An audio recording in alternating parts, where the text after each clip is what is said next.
Terima kasih Puan Pengerusi. Saya ingin mulakan dengan topik mengenai di mana dimonopolikan oleh masyarakat India, iaitu tukang gunting, kedai tekstil dan tukang emas 010100. Di mana pada tahun 2009 semua jurusan ini telah dibeku, di mana pekerja-pekerja tidak dibenarkan masuk ke negara ini.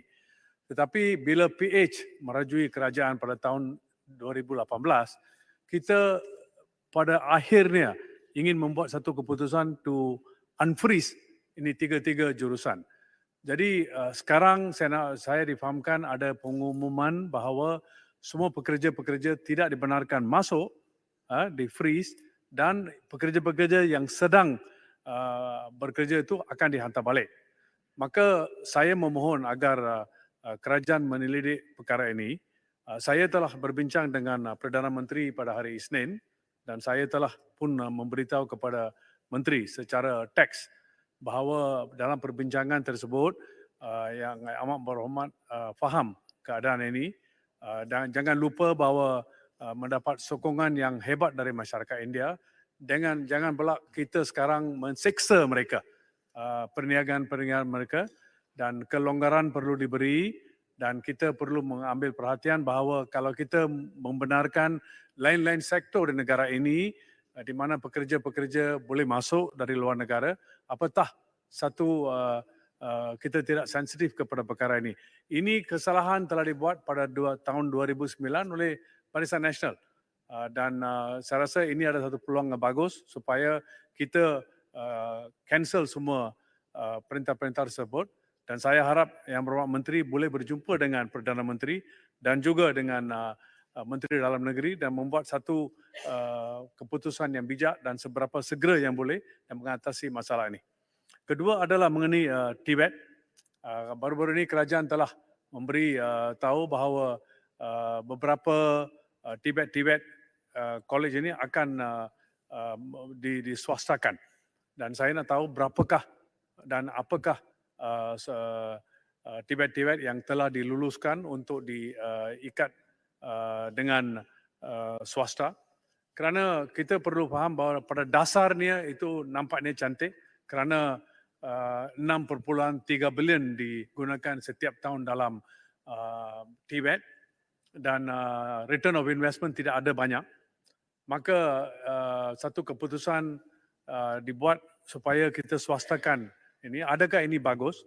Adakah penyelidikan telah dibuat sedalam-dalamnya? Kerana saya khawatir ada kerajaan patut mengambil semua hal berkaitan Tibet diberi keutamaannya. Dan kita nampak di negara kita sekarang hanya 26% sahaja yang ada technical vocational educational training, walhal sasaran kita adalah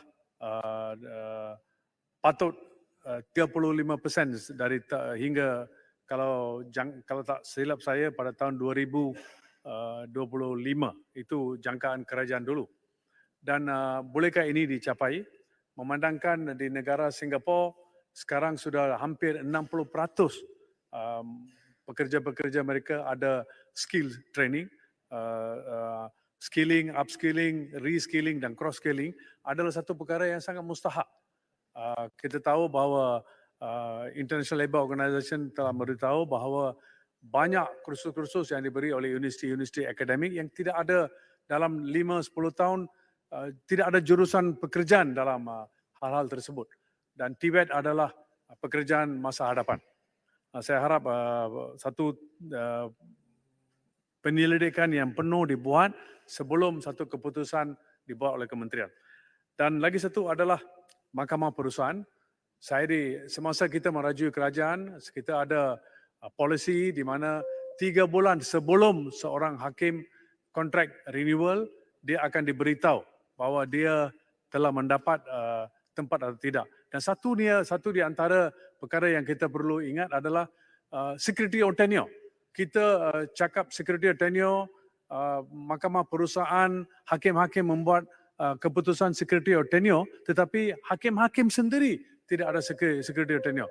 pada masa itu kita telah buat perbincangan dan kita berpendapat bahawa mungkin kontrak itu patutlah 3 tahun renewal, automatic renewal ke 3 tahun. Ini kenapa ia belum diimplementasikan sehingga sekarang. Dan satu hakim yang bagus, yang betul-betul menulis semua award dalam Speedy Gonzalez, Hakim Anderson. Saya tidak faham kenapa beliau tidak kontrak itu tidak di-renew.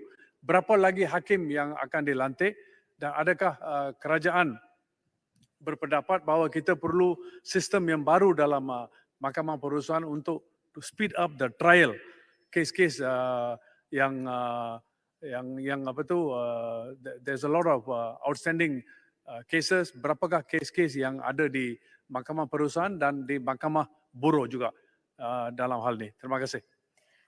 Terima kasih Yang Berhormat Ipoh Barat. Saya jemput Yang Berhormat